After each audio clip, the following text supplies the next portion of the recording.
오늘 말씀 누가복음 말씀 읽었는데요. 오늘 말씀의 제목이 하는 것이 아니라 하게 되는 것입니다 라는 제목이에요. 하는 것이 아니라 하게 되는 것이다. 우리 지난주 부활주일을 통해서 예수님은 무덤에 계시지 않다고 말씀드렸습니다. 살아있는 분이라고 말씀드렸죠. 여기 계시지 않고 살아나셨다. 이게 지난주 부활주일의 말씀이었습니다. 우리는 살아있는 예수님을 믿는 사람들이지 죽어있는 예수님을 믿는 사람들은 아니에요. 우리의 신앙생활은 그래서 살아있는 예수님을 바라보고 그분을 의지하고 또 그분을 통해서 우리가 살아가야 될 줄로 믿습니다. 그래서 우리의 신앙생활은 살아계신 예수님을 바라봐야 됩니다. 오늘 말씀은 이 엠마오라고 하는 곳으로 가는 두 제자들을 통해서 부활 이후에 우리의 신앙생활의 모습이 어떻게 달라져야 되는지 이 부분에 대해서 한번 생각해 보려고 합니다.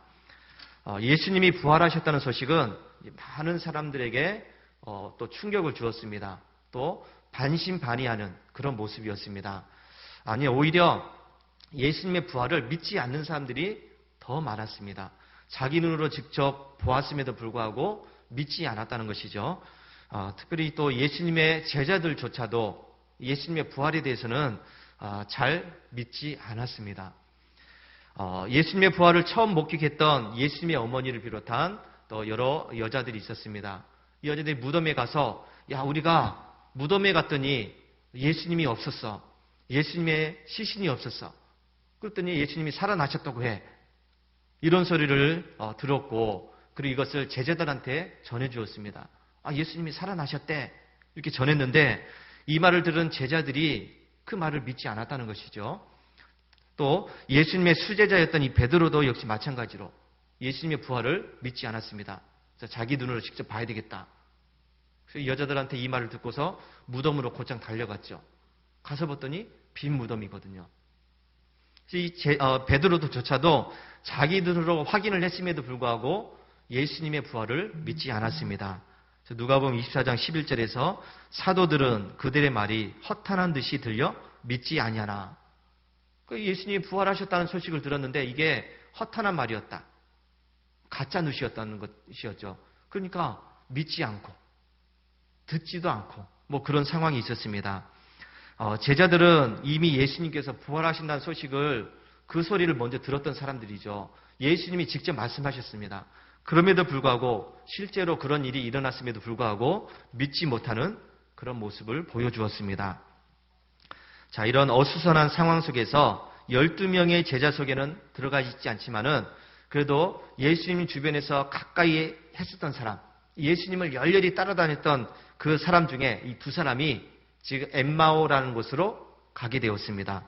예수님이 계실 때는 항상 예수님 주변에 있으면서 예수님의 말씀도 듣고 예수님이 행하시는 기적도 보면서 예수님한테 이제 은혜를 받았는데 예수님이 죽으신 이후에 그리고 부활하셨다는 소식을 들었음에도 불구하고 이들이 이제는 더 이상 우리가 여기 있을 필요가 없겠다. 우리 고향으로 가야 되겠다.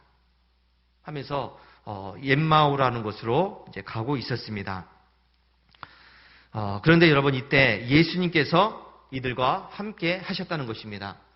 엠마오로 가는 두 제자에게 예수님이 동행하십니다. 그런데 더 놀라운 것이 뭐냐면 자기 옆에 가고 있는 예수님을 이들이 알아보지 못했다는 것입니다. 참 희한한 일입니다.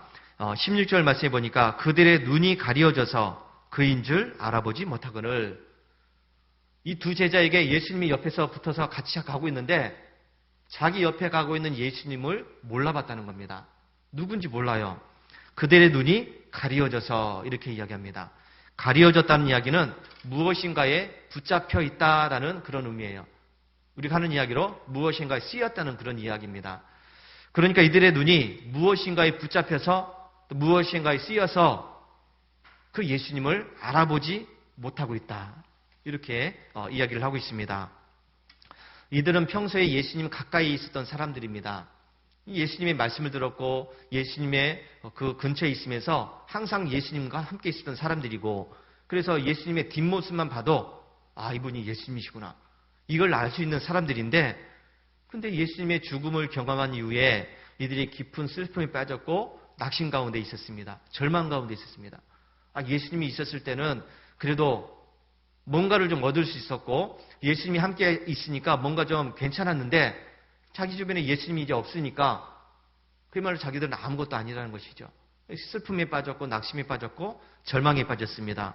그래서 예수님이 다시 살아나셨다 하는 이 소식을 들었지만 이 말이 귀에 들리지 않았습니다. 예수님이 살아나셨다는 소식을 들었지만 그 말씀이 귀에 들리지 않았습니다. 그러니까 이들은 여전히 예수님의 죽으심에 붙잡혀 있는 상태죠. 예수님이 죽으심에 붙잡혀 있는 상태입니다. 그래서 이들이 예수님이 바로 옆에 있었음에도 불구하고 알아보지 못하는 그런 어두워진 상태에 있었던 것을 보게 됩니다.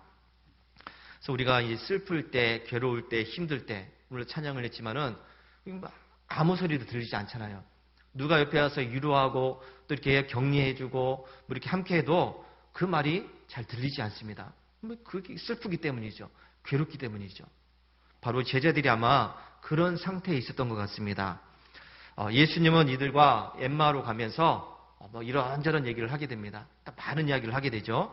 그러면서 예수님이 이들을 향해서 야, 이 미련한 놈들아, 많은 선지자들이 이야기했었고 그렇게 했음에도 불구하고 왜 그 말들을 믿지 않느냐, 마음에 더디 믿는 자들아 하면서 또 예수님이 책망도 하십니다. 왜 알아듣지 못하느냐, 왜 믿지 못하느냐 하면서 책망을 하시죠. 그리고 이들에게 성경을 또 가르쳐 주십니다. 성경에 있는 내용들을 자세히 풀어서 말씀해 주십니다. 그리고 이들과 함께 저녁도 먹고 그러는 가운데 이들이 드디어 예수님을 알아보게 되었습니다. 31절 말씀해 보니까 그들의 눈이 밝아져 그인 줄 알아보더니, 전에는 가리워져서 못 봤는데 이제는 그들의 눈이 밝아져라고 말씀하고 있습니다. 이 밝아져라는 말은 눈이 열려졌다는 이야기예요. 오픈되었다는 이야기입니다. 이 말은 자기가 스스로 눈을 열었다는 것이 아니라 무엇인가에 의해서 눈이 열려졌다 하는 그런 의미가 담겨져 있습니다. 그러니까 앞에서 가리워졌다는 것은 무엇인가에 붙잡혀 있어서 볼 수 없는 거고, 밝아졌다는 이야기는 무엇인가에 의해서 볼 수 있게 되었다 하는 그런 말씀이죠. 전에는 무엇인가에 붙잡혀서 볼 수 없었는데 이제는 무엇인가에 의해서 볼 수 있게 되었다, 이렇게 말씀하고 있습니다. 여러분, 이 눈이 가려졌다 그리고 다시 보게 되었다 하는 것은 우리의 신앙생활에 있어서 참 중요한 부분이라고 할 수가 있습니다. 우리의 눈이 가려진 상태로 신앙생활하는 것, 이것하고 우리의 눈이 밝아져서 신앙생활하는 것하고는 완전히 딴판입니다. 천지차이예요. 신앙생활은 여러분 뭐로 하는 겁니까? 신앙생활은 믿음으로 하는 거죠. 믿습니까? 믿음으로 하는 겁니다. 그러면 여러분, 이 믿음이라는 것이 뭘까요? 믿음이라는 것이 그냥 무조건 믿으세요 그랬으니까 믿는 겁니까? 아니요, 그건 아니에요. 무조건 믿는 건 아닙니다. 이 믿음이라고 하는 것은 볼 수 없는 것을 보게 되는 겁니다. 없는 것을 있는 것처럼 믿는 거예요. 이게 이제 믿음입니다. 우리가 눈으로 보여지는 것만 보고 있는 것만 있어 이렇게 이야기하는 것은 이 믿음이 아니에요.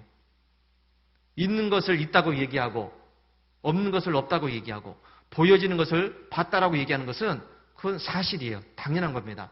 근데 여러분, 없는 것을 있는 것으로 믿어지는 것, 그리고 볼 수 없는 것을 보게 되는 것, 이게 믿음이죠.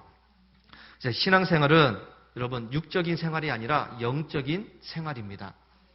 신앙생활은 우리의 지식으로 하는 것도 아니고 경험으로 하는 것도 아니고 어떤 이론적인 바탕으로 하는 것이 아니에요. 경험으로 하는 것이 아닙니다. 신앙생활은 영적으로 하는 일입니다. 그래서 여러분, 신앙생활은 똑똑해야 하고 건강해야 하고 돈이 많아야 하고 시간적인 여유가 있고 경제적인 여유가 있고 삶의 여유가 있어야 하는 것이 아니에요. 신앙생활이라고 하는 것은 난 놓고 기억자를 몰라도 할 수 있는 겁니다. 건강하지 못해도 할 수 있는 것이고 시간적인 여유가 없어도 할 수 있는 겁니다. 신앙생활은 여러분 공부 많이 한 사람이 잘하는 것이야? 아니에요. 똑똑한 사람이 잘하는 것이다? 아닙니다. 신앙생활은 건강한 사람이 잘하고 여유가 있는 사람이 잘하는 것이 아니에요. 오히려 신앙생활은 영적으로 깨어있는 사람이 잘하게 된다는 것을 믿으시기 바랍니다. 신앙생활은 여러분 나의 지식으로 하는 것이 아니라 그랬습니다. 나의 노력으로 하는 것도 아니고 나의 힘과 능력으로 하는 것도 아니라고 그랬습니다. 신앙생활은 하나님의 영에 붙잡혀서 그 영의 순종함으로 하는 것이기 때문에 신앙생활은 하는 것이 아니라 하게 되는 것입니다. 다시 한번, 신앙생활은 하는 것이 아니라 하게 되는 것입니다. 여러분, 이게 무슨 말인지 잘 이해를 하셔야 됩니다. 신앙생활은 나의 열심, 나의 노력, 어떤 나의 정성, 나의 힘이 아니라 내 안에 계시는 성령님의 힘과 능력과 도우심으로 하게 되는 것입니다. 그러니까 이 말은 내가 얼마나 성령님을 의지하느냐에 따라서 그 사람의 신앙생활의 모습이 달라진다는 이야기입니다. 내가 얼마만큼 그 성령님을 믿느냐에 따라서 나의 신앙생활의 그 모습이 달라지게 됩니다. 오늘날 교회 안에는 성령님을 의지하는 신앙생활을 하게 되는 것이 아니라 자기의 힘을 의지하면서 자기의 능력을 의지하면서 그래서 힘겹게 신앙생활을 하고 있는 사람들이 많이 있습니다. 교회 안에는 신앙생활을 하게 되어야 되는데 하는 사람들이 많다는 것이죠. 자기 열심으로, 자기 노력으로. 그러면서 하는 사람들이 많이 있습니다. 그래서 여러분, 자꾸 이 하는 사람들은 환경을 따지게 되고 조건을 따지게 되고 자기 형편을 따지게 됩니다. 야, 내가 아직 할 만한 형편이 아니에요. 내가 아직 그럴 만한 상황이 아니에요. 내 형편이 지금 어렵고 힘들고 괴로운 상태입니다. 좀 좋아지면 할게요. 형편이 나아지면 할게요. 내가 지금 먹고 사는 것이 급한데 하면서 여러분, 이렇게 하려고 하는 사람들이 참 많이 있습니다. 신앙생활은 하는 것이 아니라 하게 되는 것이라고 그랬습니다. 성령님을 의지하면서 성령님의 도우심으로 신앙생활을 하게 되는 사람은 이렇게 말하지 않아요. 형편을 얘기하지 않고 상황을 얘기하지 않고 여러 가지 조건들을 따지지 않습니다. 내가 힘들지만 그러나 말씀에 의지해서 해볼게요. 내가 지금 어렵지만은 믿음으로 한번 해볼게요. 내가 지금 상황이 안 좋지만은 하나님이 주시는 힘으로 해볼게요. 이렇게 얘기하는 사람들이 신앙생활을 하게 되는 사람입니다. 내게 능력 주신 자 안에서 내가 모든 것을 할 수 있느니라. 이 말씀처럼 성령님을 의지하는 사람들은 조건과 형편과 상황을 따지지 않고 하나님의 그 영에 순종하면서 따라가는 것입니다. 하게 되는 것입니다. 우리의 눈이 형편과 상황과 조건에 가려져 있다면 그래서 여러분, 우리는 온전한 신앙생활을 해나갈 수가 없습니다. 이 상황을 자꾸 얘기합니다. 형편을 얘기하고 조건을 얘기합니다. 이것 때문에 못해요. 저것 때문에 못합니다. 이래서 못하고 저래서 못하고 나중에 좋아지면 할게요. 나중에 좀 형편이 좋아지면 할게요. 나아지면 할게요. 자꾸 이런 식으로 이야기를 하는 것이죠. 여러분, 우리는 이 육적인 환경 속에서 영적인 신앙생활을 해야 하기 때문에 육적인 환경을 초월하는 이 영적인 눈이 열려져야 될 줄로 믿습니다. 영적인 눈이 열려지지 않으면 우리는 앞에서 얘기한 것처럼 자꾸 못해요 이야기합니다. 안 된다고 이야기하고요. 어렵다고 이야기하고 힘들다고 이야기합니다. 그러다가 그렇게 끝나는 인생이 될 수밖에 없습니다. 그리고 우리는 이런 인생이 되어서는 안 되죠. 내 형편을 의지하면서 내 상황을 바라보면서 내 조건에 따라서 신앙생활을 하려고 하는 것은 이건 금방 무너지는 신앙생활입니다. 믿음이라고 할 수가 없죠. 여러분, 우리가 온전한 신앙생활을 하기 위해서는 가려졌던 우리의 눈이 열려져야 될 줄로 믿습니다. 무엇인가에 붙잡혀 있고 무엇인가에 쓰여져 있어서 봐야 할 것을 못 봤던 그런 우리의 눈이 열려져야 될 줄로 믿습니다. 그러기 위해서 여러분, 우리에게 필요한 것이 무엇일까요? 우리의 이 영적인 눈이 열려지기 위해서 필요한 것이 무엇일까? 어떻게 해야 내가 하는 신앙생활에서 하게 되는 신앙생활로 바뀌어질 수 있을까? 그러면 어떻게 됩니까? 어떻게 해야 내가 하는 신앙생활이 아니라 하게 되는 신앙생활, 그렇게 될 수 있을까? 오늘 말씀에서 예수님께서는 이 두 제자와 동행하시면서 계속해서 말씀을 가르쳐 주시고 함께 이야기를 나누는 가운데 두 제자의 눈이 밝아졌다고 말씀을 하고 있습니다. 그래서 여러분, 우리의 영적인 눈이 열려지려면 다른 게 없습니다. 다른 게 없습니다. 하나님의 말씀을 들어야 될 줄로 믿습니다. 27절 말씀에 이에 모세와 모든 선지자의 글로 시작하여 모든 성경에 쓴 바 자기에 관한 것을 자세히 설명하시니라. 예수님이 두 제자들에게 이 성경 말씀을 가르쳤다는 것이죠. 엠마오로 가는 두 제자들에게 특별 성경 공부를 시켜주셨습니다. 여러분, 이 성경 공부를 두 사람이 받았다는 것이죠. 그랬더니 이들이 하는 말이 32절 말씀에서 그들이 서로 말하되 길에서 우리에게 말씀하시고 우리에게 성경을 풀어주실 때에 우리 속에서 마음이 뜨겁지 아니하더냐. 예수님께서 이들에게 말씀을 가르치실 때, 성경을 가르치실 때 이들의 마음이 뜨거워졌다고 말씀을 합니다. 뜨거워졌다는 것은 불탔다는 이야기예요. 불타올랐다. 두 제자는 예수님께서 성경을 가르쳐 주실 때에 그들의 마음에서 불탔다는 겁니다. 그 마음이 불탔다는 것이죠. 그리고 자기들에게 말씀해 주신 분이 바로 부활하신 예수님, 살아계신 예수님이라는 사실을 그때서야 깨닫게 되었습니다. 하나님의 말씀을 듣고 말씀을 통해서 은혜를 받고 그 말씀 속에서 또 불타오르게 되니까, 뜨거워지니까 그때서야 볼 수 있는 것을 보게 되었다는 것이죠. 여러분, 하나님의 말씀은 우리의 어두운 눈을 연다는 사실을 믿으시기 바랍니다. 하나님의 말씀은 닫혔던 우리의 마음의 문을 열 수 있습니다. 하나님의 말씀은 막혀있는 우리의 귀를 연다는 사실도 믿으시기 바랍니다. 하나님의 말씀은 잠자는 우리의 영혼을 깨운다는 사실도 믿으시기 바랍니다. 그래서 우리는 이 하나님 말씀을 가까이 해야 됩니다. 말씀을 가까이 해야 예수님을 온전하게 믿을 수 있는 그 힘을 얻을 수가 있습니다. 말씀이 없으면 우리의 신앙생활은 금방 무너지고 넘어지고 깨어질 수밖에 없습니다. 그런 말씀이 있으면 우리의 신앙생활은 든든한 반석 위에 세워진 그런 상황이기 때문에 여러분 흔들리지 않습니다.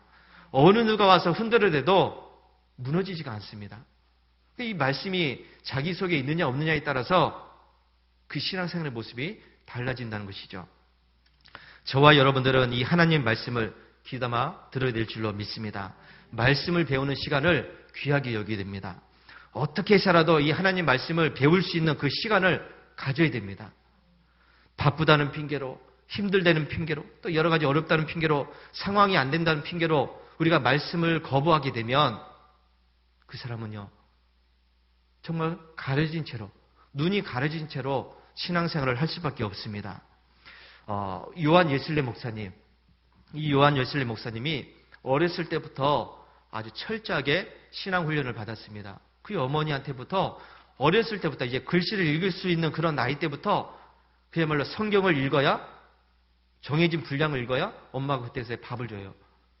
말씀을 읽지 않으면 밥을 못 먹습니다. 강제로 그렇게 했어요.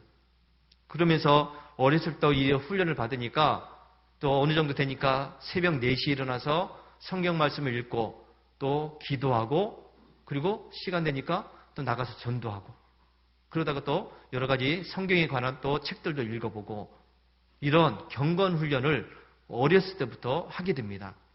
그리고 이제 대학에 갔습니다. 대학교에 갔더니 홀리클럽이라는 것이 있어서 거기에 소속되어서 그곳 사람들과 함께 같이 늘 기도하면서 또 성경 말씀을 읽으면서 또 같이 전도하러 다니고 봉사도 하러 다니고 그런 일을 하게 됩니다. 그러니까 주변에 있는 사람들이 이 홀리클럽 멤버들 보면서 야, 저 사람들은 굉장히 규칙을 잘 지켜. 그래서 속된 말로 규칙쟁이야 이렇게 이야기합니다. 손가락질하면서 야, 저놈들은 어떻게 저렇게 규칙을 잘 지키냐. 쓸데없는 거 지킨다. 뭐 그런 의미겠죠. 우리를 보고 그냥 예수쟁이 이렇게 하는 것처럼 당시에 이 홀리클럽 멤버들 향해서 규칙쟁이라는 표현을 썼습니다. 그러면 이 규칙쟁이, 하나님의 말씀을 지키고 또 기도의 시간을 지키고 또 전도하는 이런 시간들을 지키고 그야말로 말씀대로 살아가는 사람들 향해서 규칙쟁이라고 이렇게 불렀습니다. 이 주변 사람들이. 근데 여러분, 이 규칙쟁이가 무슨 말이냐면 영어로 하면 메소시스트. 우리 감리교회를 이야기해요. 우리 감리교회가 영어로 메소디스트 처치거든요. 규칙을 잘 지키는 사람들, 말씀대로 사는 사람들이 바로 이 감리교회라는 의미의 이름에 담겨져 있습니다. 이 감리교인들은요, 철저하게 신앙생활을 해야 되는 사람들이에요. 기도 시간 철저히 지켜야 되고, 말씀 읽는 거 철저히 지켜야 되고, 전도하는 거 철저히 해야 되고요. 여러 가지 신앙 훈련하는 거 철저히 하는 사람들이 감리교인입니다. 근데 이 감리교인이 약해졌죠. 안 해도 그만, 해도 그만 이렇게 돼버리고 말았습니다. 안타까운 일이죠. 이렇게 웨슬리 목사님이 철저하게 이렇게 신앙 훈련을 받고 그런 생활을 했습니다. 말 그대로 여러분, 자기 힘으로 한 신앙생활이었어요. 자기 힘으로, 자기 노력으로, 자기 열심으로 그렇게 철저하게 신앙생활을 했습니다. 그래서 웨슬리 목사님이 자기 힘으로 하다 보니까 열심도 있었고 뜨거움도 있었고 그랬는데, 근데 그의 그 사역들은 다 실패를 했습니다. 미국에 가서 선교사가 되어서 또 선교를 했지만은, 그곳에 가서 2년 6개월 동안 했지만은 실패하고 돌아왔어요.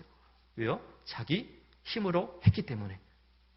철저하게 그렇게 했음에도 불구하고 자기 힘으로 했다는 것이죠. 자기 노력을 하고 자기 열심을 하고. 그러다가 어느 날 다시 영국으로 돌아와서 낙심하고 시대에 빠져 있고 그러는 가운데 어느 집회에 참석하게 됩니다. 올더스케이가에 있는 그 거리에 있는 한 집회에 참석을 했는데, 거기에서 로마서 말씀을 읽고 있었어요. 로마서 말씀을 읽는데 자기의 마음이 뜨거워졌다라고 이야기를 했습니다. 요한일슬 목사님도 말씀을 들으면서 마음이 뜨거워졌다고 그랬어요. 그러면서 이후부터 이 웨슬리 목사님이 하는 신앙이 아니라 하게 되는 신앙으로 바뀌었습니다. 하나님의 영이, 성령이 웨슬리 목사님의 마음을 붙잡으니까 그때부터 더 뜨거워졌다는 것이죠. 그 신앙생활의 모습이 달라졌습니다. 전에는 자기 열심, 자기 노력 철저하게 지켰는데 이제는 그게 아니라는 것이죠. 성령님이 원하시는 것들 이제 하게 되었습니다. 그래서 이제 하는 신앙이 아니라 하게 되는 신앙으로 바뀌어졌습니다. 여러분, 신앙생활은 자기 힘으로, 자기 노력으로 이렇게 충분히 할 수 있어요. 웨슬리 목사님처럼 열심히 할 수 있습니다. 뜨겁게 할 수가 있고 더 부지런히 할 수도 있습니다. 그런데 중요한 것은 여기에 생명이 없다는 것이죠. 자기 힘으로 하는 것은요, 자기 노력을 하는 것은 거기에는 생명이 없습니다. 그러나 자기 힘이 아니라 하나님의 영에 붙잡힌 이 신앙생활은 생명이 있다는 사실을 믿으시기 바랍니다. 하나님의 영이 함께하기 때문에 그곳에는 바로 사람을 살리는 생명이 있습니다. 자기 형편을 보면서, 자기 상황을 보면서, 또 여러 조건을 보면서 그렇게 신앙생활을 하기보다는 우리는 하나님의 영에 붙잡혀서 자기 형편을 초월한 그런 신앙생활을 해야 될 줄로 믿습니다. 우리는 신앙생활을 나의 힘과 능력으로 해서는 안 됩니다. 성령의 능력에 붙잡혀서 하게 되어야 될 줄로 믿습니다. 그래야 나의 신앙생활에 하나님의 능력이 나타나고 살아계신 하나님을 증거하는 증인의 삶을 살 수가 있습니다. 자, 여러분, 신앙생활을 하게 되기 위해서 우리에게는 성령님이 필요하다는 사실을 믿으시기 바랍니다. 하게 되기 위해서는 성령님이 내 마음 가운데서 역사하셔야 된다는 것이죠. 성령께서 나를 다스려 주시고 나를 주관해 주시고 나를 인도하시고 그래서 내 모든 것을 맡기는 삶이 바로 하게 되는 신앙생활을 할 수가 있습니다. 오늘 우리가 이 부활주일 50일 이 말씀 가운데 오늘 묵상 말씀이 뭐가 있었냐면 이렇게 이야기합니다. 누가 그리스도인입니까? 라고 물었습니다. 그럼 누가 그리스도인입니까? 교회 잘 다니면 그리스도인입니까? 아니에요.